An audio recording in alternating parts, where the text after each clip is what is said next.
Hello everyone, welcome back to Discovery Dive, your path to endless knowledge. My name is Parisha and I am your mentor. और आज हम पढ़ेंगे हमारा chapter number 2 diversity in the living world for class 6 science curiosity, जो कि हमारा जैसे कि आप जानते हैं कंटिन्यूएशन में चल रहा है। तो पिछली की जो पहले की जो प्रीवियस वीडियोस हैं उनमें हमने diversity in plants and animals around us की कुछ एक्टिविटीज़ की थी, और उन एक्टिविटीज़ में मैंने आपको पार्ट 1 कवर करवाया था। आज हम पार्ट नंबर 2 में पेज नंबर 12, 13 एंड 14 कवर करेंगे। तो चलिए स्टार्ट करते हैं। What are the similarities and differences among the animals that you have observed and recorded in table 2.2? अब चाहे कोई एनिमल हो, कोई प्लांट हो, हर एक जीव जंतु में, हर चीज़ में कोई सिमिलैरिटी होती है और कोई डिफरेंस होता है। ठीक है, मतलब कुछ चीज़ें उनमें सिमिलर हो सकती हैं, कुछ डिफरेंट भी हो सकती है। तो आपको बताना है कि जो डेटा आपने टेबल 2.2 में, देखो इस टेबल में आपने कलेक्ट किया था, जिसमें आपने नेचर वॉक के टाइम पे अपने आसपास आपने जितने भी एनिमल्स को ऑब्जर्व किया था, या फिर अगर आप नेचर वॉक में भी नहीं गए हो, अगर आपने अंदाज़ा लगा के ऐसे लिखा है, तो आपने ऑब्जर्वेशंस यहाँ पे आपने नोट किए थे कि कौन कौन से अलग अलग एनिमल्स का नाम क्या है, वो क्या कहाँ रहते हैं, क्या खाना खाते हैं, किस तरीके से चलते हैं, या फिर कोई और ऑब्जर्वेशन, जैसे फॉर एग्जांपल कि इसकी बीक होती है, या फिर इसकी इतनी लेग्स हैं, इसकी टेल है, ये इनके पास फिन्स है। तो इन तरह ऐसे तरह के ऑब्जर्वेशंस तो ये हमने यहाँ पे लिखे थे, है ना। तो ये इसी टेबल 2.2 को रिकॉल करिए। इसी टेबल में क्या क्या सिमिलैरिटीज़ और डिफरेंसेस आपने देखे हर एक एनिमल में। तो चलो सिमिलैरिटी ढूंढते हैं। सबसे पहले क्रो। क्रो ट्रीज़ में रहती है, खाना वो इंसेक्ट्स खाती है। वो या तो वो उड़ती है, या तो वो वॉक करती है। ये उसका मोशन मतलब मूवमेंट का तरीका है। और वो क्या करती है, हमेशा उसके बीक में, ठीक है, उसके माउथ में, उसके बीक में हमेशा एक ट्विग रहता है। Now what is a twig? So a twig is a, you can say a smaller piece of wood और स्टिक। ओके, तो वो उसके बीक में हमेशा आप देखोगे। एंट होती है चींटी, जो कि सॉइल मिट्टी में हमें मिलती है, फिर छोटे छोटे बरोज में मिलती है, गड्ढों में भी इनफैक्ट मिलती है। क्या खाना खाती है? छोटी छोटी लीव्स खाती है, सीड्स खाती है और इंसेक्ट्स खाती है। और ये स्ट्रेट लाइन में चलती हैं, कभी भी टेढ़ी लाइन में नहीं जाती। और इनके छः लेग्स होते हैं, 6 टांगे होती हैं। अब काउ स्टेबल्स में रहते हैं। ये घास पत्तियाँ खाते हैं, ये भाग सकते हैं और वॉक भी कर सकते हैं। इनके पास एक पूँछ होती है, टेल होती है। अब एनी अदर में आपको खुद से लिखना था वेल। तो वेल पानी में रहती है, छोटी छोटी मछलियाँ खाती है, स्विमिंग करती है, और इसके पास फिन्स होते हैं, जिससे वो आगे आगे पानी को मतलब स्वाइप आउट करती, मतलब पानी को पीछे करती रहती है, अपनी फिन्स को आगे ऐसे रोटेट करते, जैसे वो रोटेट करती है अपनी फिन्स को आगे की तरफ, तो जो सारा फोर्स है वो तो पीछे की तरफ ऐसे जा रहा है, तो वो इनकी हेल्प से स्विमिंग कर पाती है। अब चलो सिमिलैरिटीज़ देखते हैं। जैसे क्रो ट्री पे रहती है, क्या और कोई एनिमल रहता है ट्री में? तो नहीं, ट्री में तो नहीं रहता। अब ये खाने में इंसेक्ट्स खा रहे हैं, क्रो, ठीक है। अब एंट को भी देखो, एंट भी इंसेक्ट्स खाती है, देखो क्रो भी इंसेक्ट्स खा रही है और एंट भी इंसेक्ट्स को कंज्यूम कर रही है। ऐसे ही क्रो फ्लाई कर सकती है, वॉक भी कर सकती है। और ऐसे ही कोई और एनिमल है जो फ्लाई कर सकता है? नहीं। पर हम कह सकते हैं काऊ वॉक कर सकती है, फ्लाई नहीं कर सकती। ऐसे ही अगर कोई और ऑब्जर्वेशन हो, तो एंट के 6 लेग्स होते हैं, क्या किसी और कोई ऐसा एनिमल है जिसकी 6 लेग्स है? नहीं। काऊ के पास टेल है, क्या यहाँ पे किसी और एनिमल के पास टेल है? नहीं है। यहाँ हाँ, वेल के पास एक टेल होती है, तो लेकिन वो यहाँ पे मेंशन नहीं है। आप यहाँ पे ये भी लिख सकते हैं कि वेल के पास एक टेल होती है, तो यहाँ पे ये चीज़ कॉमन है। ऐसे ही इनके पास फिन्स होते हैं, जो वेल्स को स्विमिंग करने में हेल्प करती हैं। तो क्या यहाँ पे आपको इसके अलावा कहीं पे फिन्स मेंशन दिख रहे हैं? नहीं, है ना। तो यहाँ पे कई सारे डिफरेंसेस भी थे, कई सारे सिमिलैरिटीज़ भी थे। जैसे ये इंसेक्ट्स खा रहे हैं, ये भी इंसेक्ट्स खा रहे हैं, इनके पास टेल है, इनके पास भी टेल है। ऐसे कई सारी आपको सिमिलैरिटीज़ भी दिख रही हैं, है ना। तो हमने देख ली क्या क्या सिमिलैरिटीज़ एंड डिफरेंसेस हो सकती हैं। You would have observed that some animals live on land while some others live on trees. Birds live on trees, fish lives in water, and some animals like frogs live on land as well as in water. अब आपने यह ज़रूर observe किया होगा कि कुछ animals होते हैं जो ज़मीन पे रहते हैं, लैंड पे, और कुछ एनिमल्स ऐसे होते हैं जो ट्रीज़ पे रहते हैं, पेड़ पौधों पे रहते हैं। लेकिन ठीक है, जैसे बर्ड्स ट्रीज़ में रहती हैं, है ना। मतलब फॉर एग्जांपल बर्ड्स ट्रीज़ में अपना नेस्ट बनाती हैं, यूजुअली ट्रीज़ में रहती हैं, है ना। ऐसे ही अगर हम एग्जांपल लें कि कौन सा एनिमल रहता है मतलब वाटर में रहता है, कौन कहाँ, मतलब कौन लैंड में वाटर में दोनों में रह सकता है, तो बर्ड्स ट्रीज़ में रह सकती हैं, तो ये एक एग्जांपल हो गया। फिशेज़ लिव इन वाटर, और फिशेज़ जो मछलियाँ हैं वो हमें पानी में मिलती हैं, वो वाटर में रह सकती हैं। और मेंढक, ये जो फ्रॉग्स होते हैं ना, ये लैंड पे भी रह सकते हैं, वाटर में भी, मतलब ज़मीन पे भी रह सकते हैं, और ये स्विमिंग भी अच्छी तरह जानते हैं, ये स्विमिंग भी कर सकते हैं अगर ये पानी वाले किसी इलाके में रह रहे हैं तो। ठीक है, तो ऐसे एनिमल्स का फर्दर तो हम पढ़ेंगे, बट मैं आपको अगर एडिशनली बताऊं तो जो एनिमल्स ज़मीन पे रहते हैं उनको कहते हैं टेरेस्ट्रियल हैबिटेट्स, मतलब जिस हैबिटेट में वो रह रहे हैं, अगर वो ज़मीन पे रह रहे हैं तो वो उनका टेरेस्ट्रियल हैबिटेट हो गया, वो टेरेस्ट्रियल एनिमल है। लेकिन अगर वो ज़मीन पे ना रहते हुए पानी में रह रहे हैं तो वो एक्वेटिक है, एक्वेटिक एनिमल्स हैं। लेकिन अगर वो पानी में भी रह रहे हैं और मतलब ज़मीन पे भी रह पा रहे हैं, जैसे हमने फ्रॉग का एग्जांपल देखा ना, तो इन्हें हम एम्फीबियंस कहेंगे। उनके बारे में हम फर्दर पढ़ेंगे, मैंने आपको एडिशनली जस्ट बताया है। Animals also have a variety of food they consume and movements they exhibit. अब एनिमल्स में मतलब एनिमल्स के पास फूड्स की इतनी वैरायटी है, जैसे हम ह्यूमन बींग्स हैं, हमारे पास भी देखो फूड की, क्लोथ्स की जो हम पहनते हैं, हमारे पास भी देखो कितनी वैरायटी है खाने की, कपड़ों की जो हम पहनते हैं, या फिर अगर हम बात करें तो कल्चर्स की, रिलीजन्स की, कोई किसी स्टेट से है, कोई किसी स्टेट से है, तो कितनी वैरायटी है। हम इवन हम ह्यूमन बींग्स में भी वैरायटी है, इनमें भी वैरायटी है उसी तरीके से। जैसे फूड की बात करें तो north side chole bhature prefer किए जाते हैं, साउथ साइड रसम, इडली, डोसा, ये सब। वेस्टर्न साइड ढोकला, ये सब आपको मिलेगा, मिसल पाव वगैरह। अगर आप ईस्टर्न साइड जाओगे तो आपको ज़्यादातर राइस का प्रोडक्शन दिखेगा, और मछली भात, इस तरह की, ऐसी तरह की चीज़ें आपको दिखेंगी, है ना। तो देखो कितनी वैरायटी है। ऐसे ही एनिमल्स के पास भी हम ह्यूमन बींग्स की तरह फूड में काफ़ी वैरायटी है, ठीक है। और वो जो ऐसे फूड जो कि वो कंज्यूम कर सकते हैं, जो कि वो खा सकते हैं, और मूवमेंट्स में भी देखो कितनी वैरायटी है। जैसे हमने यहाँ पे देखा ना कि कोई एनिमल है जो कि फ्लाई कर, मतलब जो उड़ पा रहा है और जो वॉक कर पा रहा है। कोई एनिमल स्ट्रेट लाइन में वॉक कर रहा है, तो कोई एनिमल वॉक वॉक भी कर पा रहा है, रन भी कर पा रहा है, और कोई एनिमल तो स्विमिंग ही कर रहा है। तो देखो मूवमेंट भी में देखो कितनी डाइवर्सिटी है, वैरायटी है। और फूड में भी जो वो खाते हैं उसमें भी कितनी वैरायटी है। कोई इंसेक्ट्स खाता है, कोई लीफ इंसेक्ट्स या मतलब सीड्स ये सब खाता है, कोई ग्रास लीव्स खाता है, कोई स्मॉल फिशेस खाता है, तो कितनी वैरायटी है फूड में भी। अब आपके लिए एक छोटी सी एक्टिविटी और गिवन है।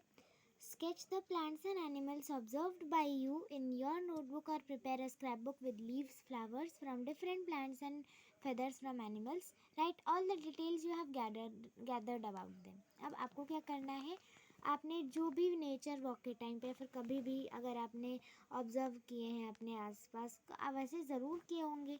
प्लांट्स आपने अलग अलग अगर कोई प्लांट्स देखे हैं, जैसे लेमन का प्लांट है ना, मैंगो प्लांट, एप्पल प्लांट, नीम प्लांट, तुलसी प्लांट, एनीथिंग, कोई भी प्लांट है, या फिर कोई भी एनिमल्स आपने ऑब्जर्व किए। जैसे आप जा रहे थे तो कॉमनली हम लोग डॉग्स, कैट्स, है ना, और क्रोज, पिजन्स, इन सब एनिमल्स को तो हम कॉमनली देखते हैं। तो इन तरह के एनिमल्स या प्लांट्स जो आपने ऑब्जर्व किए हैं उनको आपको अपनी नोटबुक में स्केच करना है, अपनी नोटबुक में ड्रॉ करना है, या फिर आप एक स्क्रैप बुक भी बना सकते हैं। जो हमें पहले एक एक्टिविटी गिवन थी ना, जिसमें आपको क्या करना है कि आप मतलब जहाँ पे आप वॉक कर रहे थे, जो भी आपने पर्टिकुलर प्लांट ऑब्जर्व किया, तो उसके लीव्स, उस प्लांट पे लगे फ्लावर्स जो नीचे गिरे हुए हैं आपको सिर्फ वही लेने हैं, या फिर डिफरेंट डिफरेंट प्लांट्स हैं आप वो ले सकते हैं। वो अगर डिफरेंट डिफरेंट प्लांट्स है, वो नीचे फॉलन आपको लीव्स या फ्लावर्स मिले तो आपको वो चिपकाना है स्क्रैप बुक में। साथ ही साथ आपको कुछ एनिमल्स जैसे कुछ एनिमल्स जो फ्लाई कर सकते हैं, है ना, तो उनकी जो फेदर्स होते हैं वो यूजुअली गिर जाते हैं कभी कभी, ऐसे कुछ तोड़ना नहीं है, बट यूजुअली आपको अगर कोई फेदर नीचे गिरा हुआ मिली किसी एनिमल का तो आप वो भी अपनी स्क्रैप बुक में चिपका सकते हैं। और बाद में जब आप ये एक्टिविटी कंप्लीट कर लेंगे, आपको इनके बारे में जितनी भी डिटेल्स आपने गैदर की हैं सारी लिखनी है। इनके बारे में इंटरेस्टिंग फैक्ट जो आपको पता है, या फिर जो मतलब आपने इनके बारे में कुछ नया सीखा है, तो वो सब आप यहाँ पे डिटेल्स इसमें भर सकते हैं। अब while traveling to and from school, observe your surroundings and look out for a variety of plants and animals. Add the names of any plant or animal that you have not listed before in tables 2.1 and 2.2. अब nature walk के time पे जब आप अपने school में जा रहे हो या फिर अपने स्कूल से ही कहीं नेचर वॉक प्लान कर रहे हो, तो आपको अपनी सराउंडिंग्स को ऑब्जर्व करना है। थोड़ी देर के लिए आपको देखना है कि आप अपने आसपास एनिमल्स और एनिमल्स की क्या वैरायटी देख पा रहे हो, वो उस टाइम कैसा मूवमेंट कर रहे हैं, क्या मतलब वो क्या फूड खा रहे हैं, मतलब किस वो किस तरह से हम, या फिर कोई और आपको ऑब्जर्वेशन दिख रहा है, किस प्लेस पे आपको वो मिल रहा है, ये सारे ऑब्जर्वेशंस आपको नोट करने हैं। और उन प्लांट्स या एनिमल्स के भी आप नेम ऐड कर सकते हैं, जो जिन एनिमल्स के या फिर प्लांट्स के नेम्स आपने टेबल 2.1 या 2.2 में आपने अभी तक मेंशन नहीं किए, तो वो आप कर सकते हैं। अब आते हैं दूसरी एक्टिविटी 2.2 लेट अस अप्रिशिएट पे। Close your eyes for 30 seconds and think of one plant that one animal that you have closely observed and have appreciated very much. अब आपको अपनी आँखों को 3 सेकेंड्स के मतलब 30 सेकेंड्स के लिए बंद करना है, और ओनली 30 सेकेंड्स के लिए, और किसी एक प्लांट और किसी एक एनिमल के बारे में सोचना है, क्लोजली ऑब्जर्व करना है, जो आपको बहुत पसंद हो, और क्यों पसंद हो वो भी आपको रीज़न सोचना है। Now each one of you can draw the plant and animal that you have thought on the blackboard. अब जो भी आपके दिमाग में एनिमल है, सबकी चॉइसेस अलग अलग है। हो सकता है किसी को मंकी पसंद हो, तो किसी को टॉर्टॉइस, किसी को खरगोश, किसी को रैबिट, तो किसी को डॉग, कोई भी एनिमल, सबकी अपनी अलग अलग चॉइसेस हो सकती है। तो आप लोगों को जो भी प्लांट एंड एनिमल आपको बहुत पसंद है, जो आपने 30 सेकेंड्स के अंदर अंदर अपने माइंड में सोचा है, उसको आप अपनी क्लास में ब्लैक बोर्ड्स होते हैं वहाँ पे आप ड्रॉ कर सकते हैं। What are your observations about the various plants and animals that have been drawn?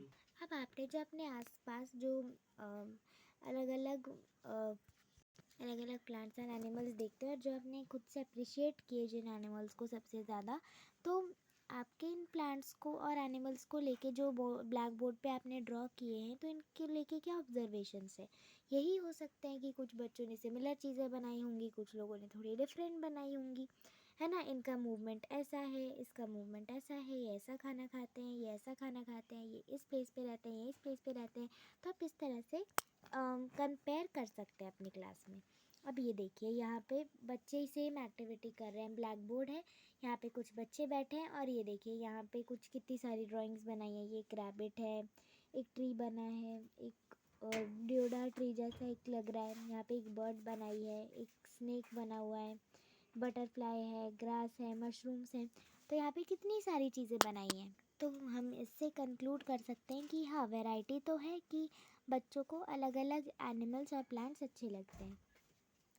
How many different plants and animals did the entire class draw on the black board? अब आपको बताना है ये कंपेयर करके कि कितने मतलब ऐसे पूरे ब्लैक बोर्ड पे कि ऐसे कौन से प्लांट्स एंड एनिमल्स थे जो डिफरेंट थे, वो आपको बताने हैं। कितने थे वो जो डिफरेंट थे बाकी एनिमल्स से जो ब्लैक बोर्ड पे ड्रॉन थे। Do you think that there may be many more varieties of plants and animals other than those drawn on the black board? अब क्या आपको लगता है कि मतलब इनको छोड़ के, इन animals and plants and animals को छोड़ के, क्या कोई और भी वैरायटी होगी जो बोर्ड पे बनाई है? The variety of plants and animals found in a particular region contributes to the biodiversity of that region. अब ये बहुत इंपॉर्टेंट है, यहाँ से क्वेश्चन तो आपके एग्ज़ाम में डेफिनेटली आ सकता है कि व्हाट इज़ बायोडाइवर्सिटी डिफाइन। तो इसमें क्या आपको लिखना है, देखो, द वैरायटी, प्लांट्स और एनिमल्स की वैरायटी, इकोलॉजिकल वैरायटी, ठीक है। प्लांट्स और एनिमल्स की वैरायटी होना मतलब हम क्या कह सकते हैं कि एक तरीके से जैसे अलग अलग तरह के जो हम पेड़ पौधे देखते हैं या फिर जीव जंतु देखते हैं, एक जब हम उनसे एक पर्टिकुलर रीजन में देखते हैं, एक ही रीजन में है, मतलब है अलग अलग एनिमल्स हैं, अलग अलग प्लांट्स हैं, ठीक है, उनका नेचर अलग अलग है, वो किस तरह से मूव करते हैं वो अलग है, है ना, किस तरह का खाना खाते हैं वो अलग है, किस तरह की जगह पे रहते हैं वो अलग है, नाम भी अलग है, हर एक चीज़ अलग है, पर है तो एक ही रीजन में रहे हैं, है ना, एक ही रीजन में रह रहे हैं वो।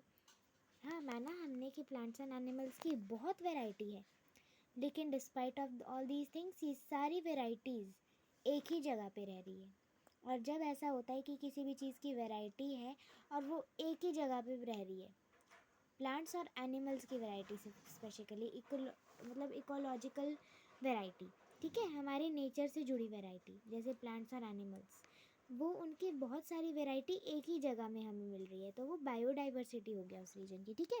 अब बायोडाइवर्सिटी में दो वर्ड्स होते हैं, ठीक है, चलिए इसे समझते हैं। तो आप ना इसे ऐसे याद कर सकते हैं बायोडाइवर्सिटी को, जैसे हमारे पास ये टर्म है बायोडाइवर्सिटी,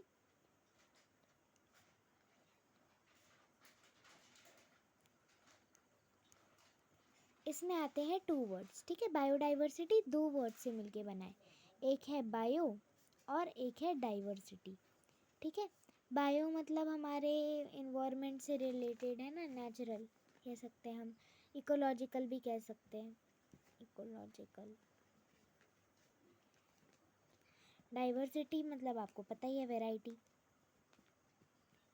तो जो हमारी नेचुरल वैरायटी है, जो हमारी मतलब इकोलॉजिकल वैरायटी है, जो हमारी मतलब कह सकते हैं ना, हमारे प्लांट्स एंड एनिमल्स इन्हीं पे बेस्ड है, तो ये इकोलॉजिकल वैरायटी, मतलब ये जो हमें इकोलॉजिकल मतलब हमें प्लांट्स एनिमल्स इन सब की वैरायटी मिल रही है, तो इकोलॉजिकल वैरायटी हमें मिल रही है एक ही रीजन में। ये जो हमें अलग अलग वैरायटीज़ मिल रही है ना, कि कोई अलग खाना खाता है तो कोई अलग, किसी के चलने का तरीका अलग है, किसी का चलने का तरीका अलग है, तो ये सारी जो वैरायटीज़ हैं ये एक ही जगह पे फाइनली एक साथ रह रही हैं, ठीक है। तो जब हम ऐसा कोई केस देखते हैं तो उसे हम बायोडाइवर्सिटी कहेंगे कि हाँ ये इन एक पर्टिकुलर बायोडाइवर्सिटी है उस रीजन का, ठीक है। चलिए अब यहाँ पे एक सिंप्लीफाइड ये एक हम कह सकते हैं डेफिनेशन लिखी है, the variety of plants and animals of a particular region. अब बायोडाइवर्सिटी प्लांट्स एंड एनिमल्स की ही वेराइटी है, बस हम कहते हैं कि ये वेराइटी एक ही रीजन में फाइनली एक साथ रह रही है। Each member in the biodiversity of a region has a different role to play. अब बायोडाइवर्सिटी है तो इसमें अलग अलग प्लांट्स एंड एनिमल्स की वैरायटी भी है, और जब अलग अलग वैरायटी है लोगों की तो अलग अलग काम भी होंगे हर चीज़ के। तो हर एक मेंबर जो बायोडाइवर्सिटी में है उसके पास एक अपना पर्टिकुलर रोल होता है, सब अपने एक पर्टिकुलर रोल के लिए इम्पोर्टेंट है। For example trees provide food and shelter to some birds and other animals, animals help in spreading seeds after eating fruits and so on. Can you think of more such examples? This shows that plants and animals are dependent on each other. अब हमें क्या जैसे कि बोल रहे हैं कि हर member biodiversity में एक रीजन के उसके पास अपना ही एक अलग रोल होता है। फॉर एग्जांपल जैसे ट्रीज़ होते हैं, पेड़ पौधे हैं, तो पेड़ पौधों से हमें क्या मिलता है, खाना मिलता है, फूड मिलता है और शेल्टर मिलता है। हम लकड़ियों से घर बना सकते हैं, वहाँ पे रह सकते हैं, उससे शेल्टर बना सकते हैं, है ना। फूड एंड शेल्टर बर्ड्स को भी मिल सकती है, एनिमल्स को भी मिल सकती है, इवन हम ह्यूमन बींग्स को भी मिल सकती है। एनिमल्स बाद में जब इनको ट्रीज से फूड मिल गया या फिर ट्रीज से इन्होंने फ्रूट ले लिया, फ्रूट तोड़ लिया, तो एनिमल्स फिर फ्रूट्स खाने के बाद जो मुंह में सीड आ जाता है ना, उसको फैलाने में मदद करेंगे, है ना, सीड्स को फिर फैलाएंगे। और जब फिर इन तरह के ऐसे ऐसे प्रोसेसेस में ये बायोडाइवर्सिटी के मेंबर्स कैसे हेल्प कर रहे हैं ये हम देख पा रहे हैं। अब क्या आप ऐसे और भी एग्जांपल्स देख सकते हैं जहाँ पे मतलब बायोडाइवर्सिटी में हर एक मेंबर कंट्रीब्यूट कर रहा हो? तो क्या आपने कभी ऐसा कोई एग्जांपल देखा है? तो अगर हाँ तो आप ज़रूर बता सकते हैं। This shows that plants and animals are dependent on each other, और यही चीज़ हमें दिखाती है कि प्लांट्स एंड एनिमल्स एक दूसरे पर निर्भर हैं, चाहे वो एक दूसरे के शत्रु हों, चाहे वो एक दूसरे के फ्रेंड हो, बट सब एक दूसरे पे एक तरह से डिपेंडेंट है, ठीक है। तो इसी के साथ साथ ये वीडियो एंड होती है, यहाँ पे हमने हमारा जो रिमेनिंग पार्ट था पार्ट 2 उसे कवर कर लिया है। Till then stay tune and keep watching Discovery Dive. Thank you so much.